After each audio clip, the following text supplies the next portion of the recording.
showtime! Showtime. Thursday edition, CFM Radio. Drix. I think we are joined tonight by a very special guest. So special. So excited. Mr. Patrick Hickey Jr. Patrick, would you care to introduce yourself, sir? Absolutely, I would. My name is Patrick Hickey Jr. I am the editor-in-chief of ReviewFix.com, the owner, toilet scrubber, IT specialist, customer care associate of LegacyComics.com. I am also a 7-time published video game journalist, author in over 2,000 libraries worldwide, Harvard, Yale, Stanford, UCLA, Berkeley, and I am a voice actor, and I married a pretty hot Italian woman. So, yeah, that's me. Beautiful. We love Patrick Hickey Jr. here on the show. Big fan, friend of the show. Thank you very much for coming on with us tonight, Patrick. No problem. Yes. Patrick, tell us all about Legacy Comics. What's going on over there? We hear there's a lot of releases coming out. Yeah, we've got a lot of releases coming out this fall. We've actually got 4 books coming out for Halloween. All horror, Halloween, scary stuff. Going to be a lot of fun. But we also have the impending release of The Job 2 in about 3 weeks to a month. If you guys haven't read The Job, it's about the world's worst pro wrestler. Dan Dero loses every match, but he's got a hot wife and he's got a hot car, and everyone wonders how. And the answer is simple. Him and his wife rob banks together. So if you like Mickey Rourke's The Wrestler, and you like Two Broke Girls, and you like movies like Point Break and Heat, you'll absolutely love The Job. So, yeah, that's kind of like what we've been up to lately. And it's a beautiful series. Great. The inspiration really shines through. I guarantee if you pick up the first issue of The Job, you will be hooked. And don't forget to check out all their Legacy Comics other great books. Condry, Brooklyn Bleeds. There are so many great reads over there. And Patrick, give a shout out to your awesome series of game dev books. Yeah, man. So I've written 7 books on video game history called The Minds Behind the Games. Basically what I do is I sit down with developers like VH1 Behind the Music, ESPN 30 for 30 style, and I just tell them, like, take me through the entire development process. And it's real, it's unfiltered, it's not fueled by my opinion. There are like way too many video game books out there now that are just like all about the author's opinion or them trying to express a point. And for me, it's just I just let the developers go. I press record on the tape recorder, and then when it's all finished, I put it together, write it up, and created some really fun stories. Like pretty much any game that you've played over the past like 30 years, there's some kind of like Kevin Bacon connected to it. You know, it's like, oh, if you're like, oh, well, is this game in there? And I'm like, no, but the developer of that game actually did this, and this, and I got him in here for that. And you'll go, oh, okay. So lots of really cool stuff. Over 200 games featured across the 7 books. Just a lot of fun.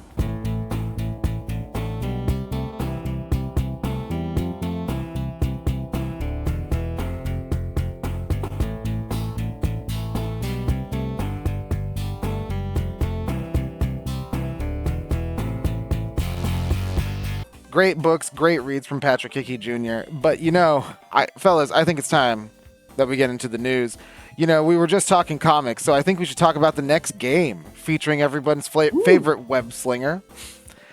Entertainment Weekly sat down with Insomniac Studios' creative brains behind the project, Brian Inethar, John Packett, and Jacinda Chu, to bring us an exclusive first look at their portrayal of Venom. The headline reads, "Smile for Venom, Marvel's Spider-Man 2 team previews their spin on a classic villain." From the article, while looking to cast the Venom role in the highly anticipated sequel, which brings Peter Parker, voiced by Yuri Lowenthal, Miles Morales, Najee Jeter, together with Mary Jane Watson, Laura Bailey, Inethar had heard a few lines of Tony Todd's deep, growling voice in the trailer of 2021's Candyman. It just so happened that Todd had also submitted an audition tape for Marvel's Spider-Man 2. Ooh. So I think we're gonna hear some pretty pretty scary stuff from Venom in this game. Nice. Yeah, absolutely. I mean, Venom's that deep husky growl, I mean, that's like, it goes hand in hand with the experience. If you guys have seen the trailer already, like, Venom is on full ass-kicking display. Like, it's going to be fantastic. Hell yeah. This is directly from them. Everything we talked about with Venom, that sense of strength, that sense of fear, that sense of overwhelming so different from Peter. Tony embraces that completely in the performance, Inathar says. Entertainment Weekly also has a couple of first looks if you want to take a look at that villain, iconic anti-hero. You go there on their website, entertainmentweekly.com.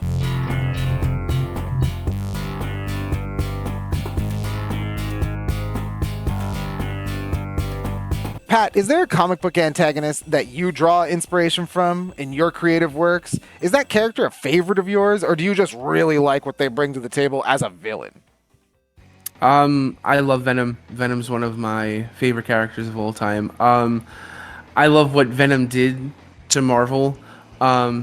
I mean, without Venom, you also probably don't have Image Comics either, and I don't want to live in a comic book world that doesn't have Image Comics in it, because then you wouldn't have The Walking Dead, you wouldn't have so many other amazing things. Very you wouldn't iconic. have Spawn.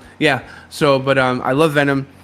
I don't know, I don't think I draw an inspiration from him. I've been a college professor for 17 years. I've taught English composition and journalism, so it's just like, I think I'm a little bit more well-read than the average comic book writer, but like film also play a huge impact on my inspiration. The horror stuff that we have coming out, I mean, I must have watched like Terrifier like 10 times, and I was like, we need to do some comic book stuff like this. So I pretty much take inspiration from as many different forms of media as possible. But yeah, Venom is absolutely positively badass. I'm not sure if you guys know, but like, do you guys know that like Venom was originally supposed to be a female? Ooh, I had no, heard about that. No idea. And I heard that's why they Mhm. eventually did separation anxiety, to kind of fulfill that wish. Oh, way before separation anxiety. So it's like so what was happening was there was somebody that was messing with Peter Parker that it wasn't, his spider sense wasn't being affected by it, and he's like on a train. This is like a Spectacular Spider-Man from like the mid 80s. This is like a good like 2 or 3 years before Eddie Brock comes out. Yeah, because they had the story written. They were just trying to find a way to like bring it all together. And yeah, it's a woman. It's a female character. They later like ditched it and stuff. But could you imagine if Venom was a woman?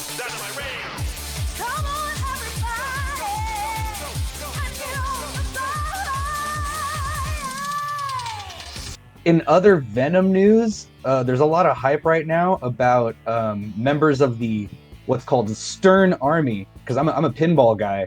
They're actually about to put out yes a Venom pinball game. And it's so pretty. Oh, speaking of Venom being a woman, one of the mechanics is you have to pick who your symbiote inhabits. And there's like Peter Parker, Eddie Brock, and Gwen Stacy, I think. Oh, wild. Is one of the options. And depending on which character you pick in the pinball game, that's like the shots you have to make and how you build your score up. But yeah, I'm riding that Whoa. Stern pinball, Venom pinball hype train.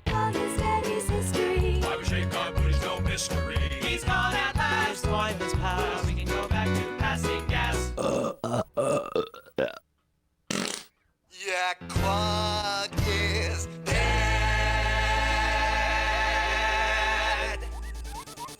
CFM Radio, we are live. Yo. All right, guys. Have you guys been playing anything fun recently? Anything at all? I just bought rebought an Xbox 360, so I've been reconnecting with a lot of fun games. Introduced my daughter to the X-Men arcade, and running around Fallout 3 with basically no one inhabiting the entire wasteland because I've killed them all. So that's basically been my last like couple of days. Yeah. Hell yeah, the classics, Pat. Mm-hmm. The modern classics, Xbox 360. What about you, Drix? You been playing anything? Dreamcast classics actually, because Oh, I hell got yeah. the bundle. I'm actually getting the hang of Nights into Dreams, and I find it very relaxing and pretty to watch on my PC in like 60 frames per second. You might be seeing some Oh, of yeah. that B-roll, but yeah, that Jet Set Radio, Sega Bass Fishing, the whole bundle that you can get on Steam is one of my favorites, and a little bit of a new unreleased title called Arcadian Atlas. That's very reminiscent of like Final Fantasy Tactics or like Tactics Ogre. And yeah, we'll have a review coming up of that one pretty soon. But yeah, I'm just dipped my toes into it last night, and I'm liking it so far. We'll definitely have a review of Arcadian Atlas and here next week on CFM Radio.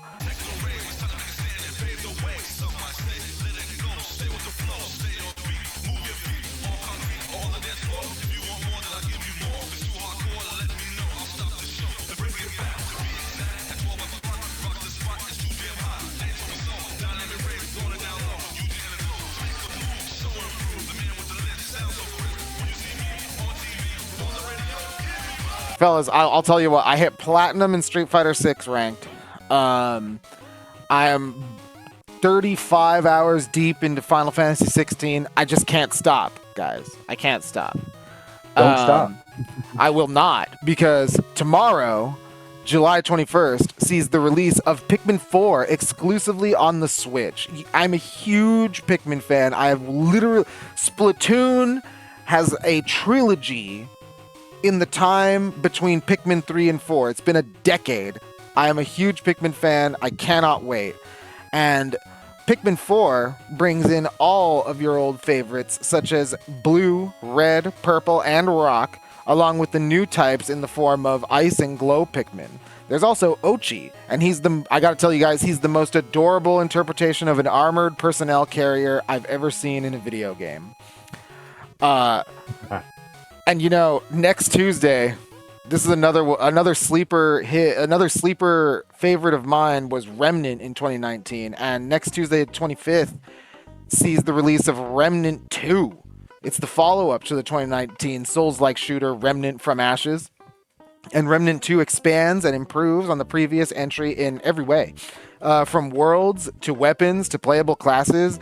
Everything you love from the first game is back, and it's better than ever. And you know, guys, both of these games, they're solid 9s with stellar Metacritic scores. Solid 9s from IGN. So, you know, this good times keep rolling on for us gamers.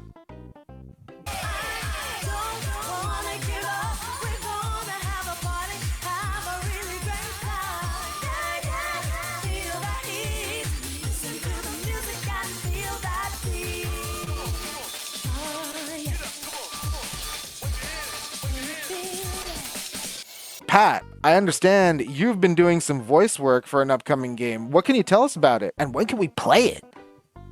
I was just gonna say, guys, you guys are talking about Remnant and Pikmin and this one and that one, and I'm just like, WrestleQuest is coming out on August 8th on everything, including Netflix.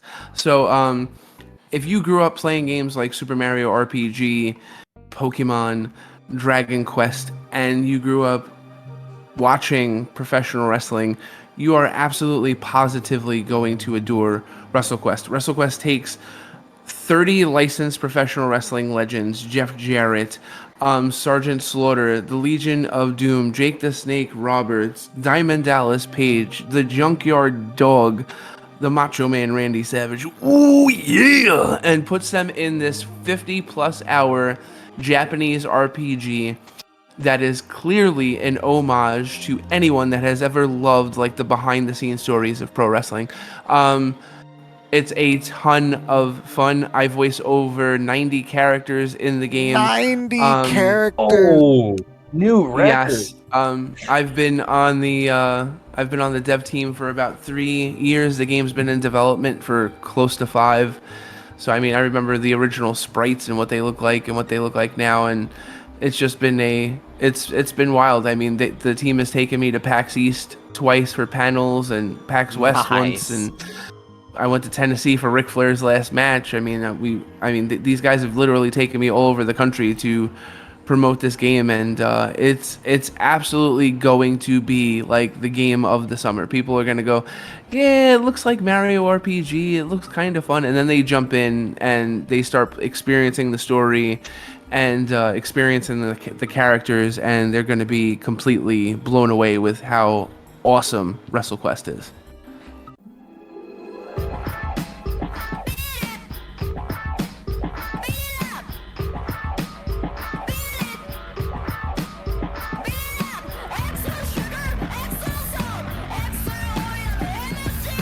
Can you say anything about how long the game is? You got my JRPG brain moving. JRPGs are long. Is it long? It's over 50 hours. And I will say, like, Zach Manco, the creative lead at Megacat Studios, I have a ton of respect for him as a game developer. As a writer, he's featured in a couple of my books. Super talented. A lot of people don't know who he is because Megacat's, like, still, growing their roots into the video game industry. But, like, I will go out on a limb and say he's, like, one of the top writers in video games today. The script for this game is like over 200,000 words. So Ooh. yeah, Wow. it's a beefy RPG experience, to say the least. Does he have any previous work that we would recognize?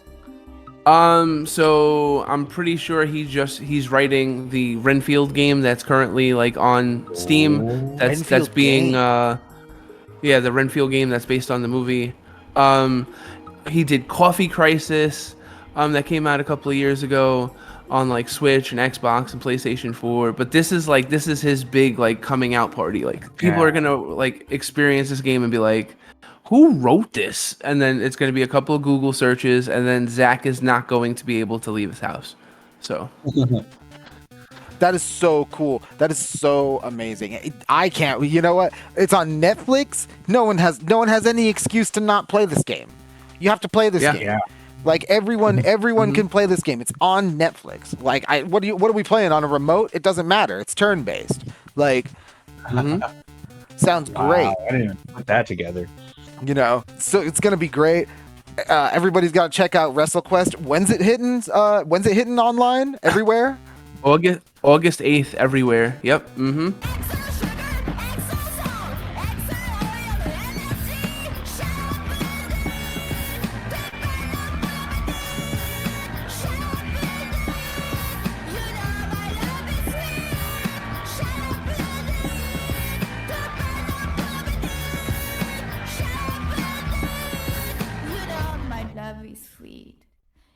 What's up, guys? I'm Patrick Hickey Jr. And you are now listening to CFM Radio. Oh, yeah.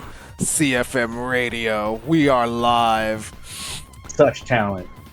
Man, blessed to have him. Just a little bit of what you're going to be hearing in a game like WrestleQuest. And be sure to check out his other amazing voiceover working games, such as The Padre. On where can you pick up The Padre and its sequel, Pat?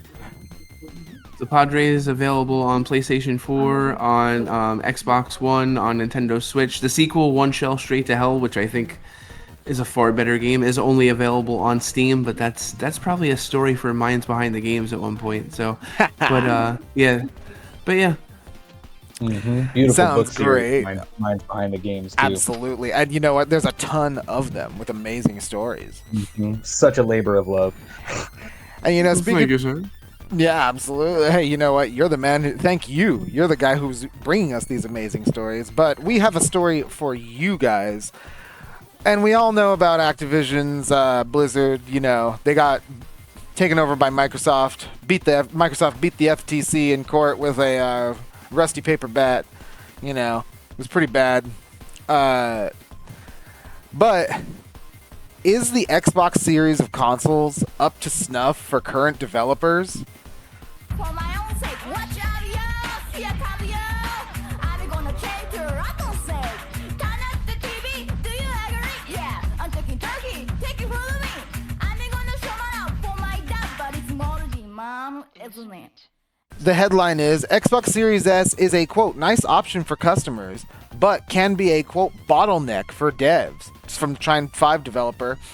From the article, in a recent interview with Gaming Bolt, when asked about the Xbox Series X or S and whether its hardware will be able to keep pace with its peers as the generation goes on, Frozen Byte marketing manager Kai, I might burst this, Tuovinen said that while the console is certainly a great option for those looking to purchase cheaper hardware from a developer's perspective, however, it can potentially become a bottleneck, especially for the more technically demanding games. You know, they follow up on a point that we made a couple weeks back about Baldur's Gate 3 and developer Larian, their complaints about consoles in general. They said when they were asked about why is it only coming to PS5 as opposed to Xbox, you know, Larian came back and said we have a build for Xbox. It's just tough developing for the Xbox family of consoles right now. Gaming Bolt also highlights a comment from developer Techland in a link in their article. You know, I think we all know, we're all familiar, we've all been around gaming long enough to know that ports for different consoles and different variable hardware specs are, to get the same experience on all of them, super challenging job.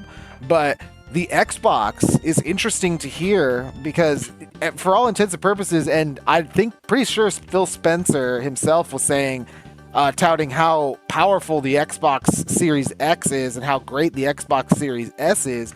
You know, if that power gap is that big, that might cause some problems for developers especially after an acquisition like Activision Blizzard. What do you guys think? Yeah, I've definitely noticed Diablo 4 and Street Fighter 6 not looking as good as they could on my PS4 compared to my PS5. I mean, my PS5 that I have yet to acquire. But yeah, it's time to upgrade. It's time to get on the better, faster, new and improved hardware. It seems the new generation is upon us. Yeah, man, absolutely. It's just like it's one of those things where they were really able to squeeze the blood from the stone of the Xbox S for quite some time. So yeah, man, it's time to move on. We're in such a different era of gaming now, because I mean, if you think about it, like 1994, you have like the PlayStation 1 beginning to make its debut, and Nintendo is still releasing NES games, and the Sega Genesis is still chugging, and the Super Nintendo is still chugging. Those days of things like that going on are over, and things like this, what are going on now, it just makes it crystal clear.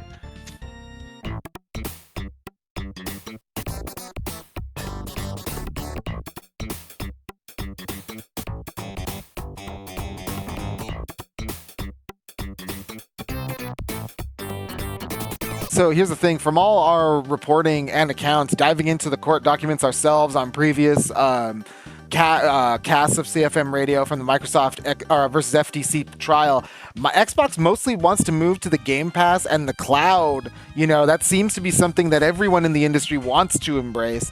And this is like looking like one of those hurdles of making a multi-tiered console, or as a developer attempting to develop for some sort of multi-tiered experience of variable quality.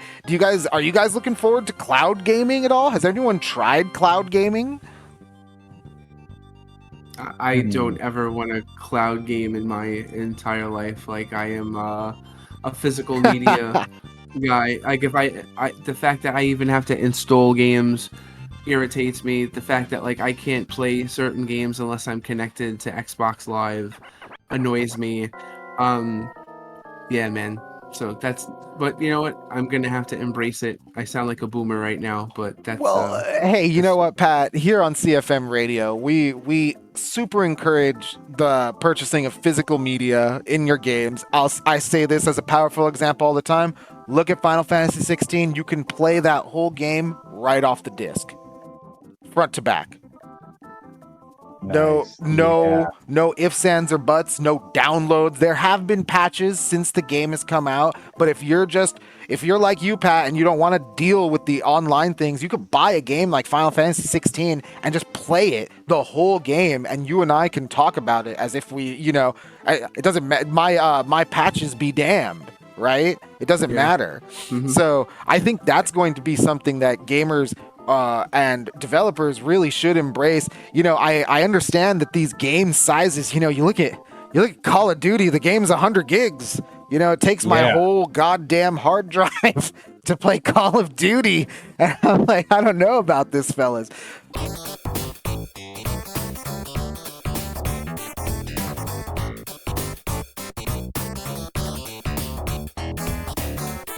I think this the streamlining and the embracing of both, patches when you need it and patches for obviously additional content and other features added on to the basic experience. But I honestly believe, especially if Final Fantasy can do it, Squaresoft can do it, or Square Enix, I should say, can do it.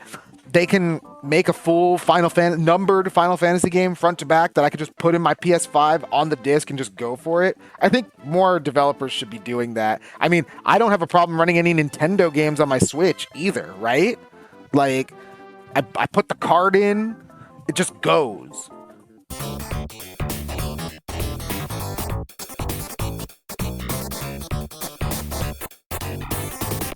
Huh. Like, yeah, there's something to be said. There's people that are still doing it and purchasing it, and yeah, I too, whatever generation I'm in, I'm definitely not trying to jump on board the streaming wagon just yet. I mean, just look at what it's done to, say, like TV and movies and music, and what it's going to do. I guess it's just going to be that much harder once it's all consolidated into one place for the people that actually make these awesome things to make a dime off of these awesome things. Gosh, but you know what? Let's not end it on a sour note.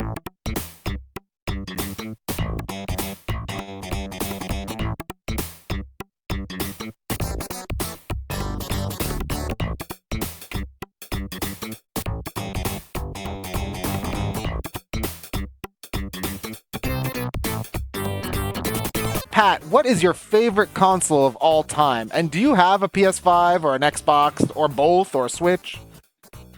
Yeah, I have a Switch, I have an Xbox, I have a PlayStation. Like, I don't discriminate. I am a lover of the video game medium. I probably own about 4,000 physical games.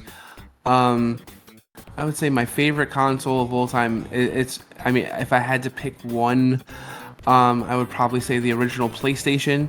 If I had to pick three, It would be like PlayStation 2, and Xbox 360. I just feel like those three consoles, like, for me, were the foundation of like why I loved games so much. I grew up on the NES and the Super NES and the Sega Genesis and stuff, but like the PlayStation 2, the Xbox 360, those were like the systems that I was an active consumer.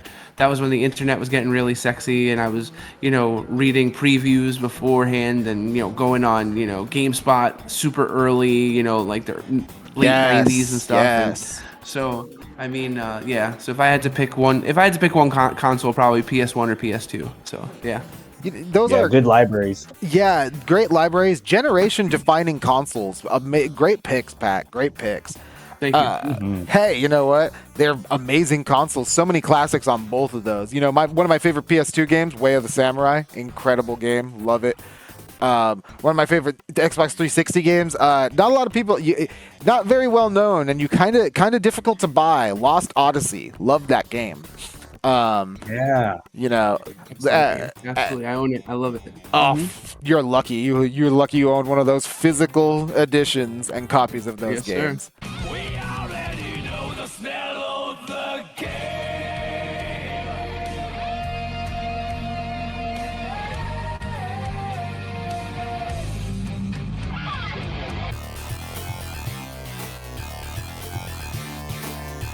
CFM Radio, and we are live.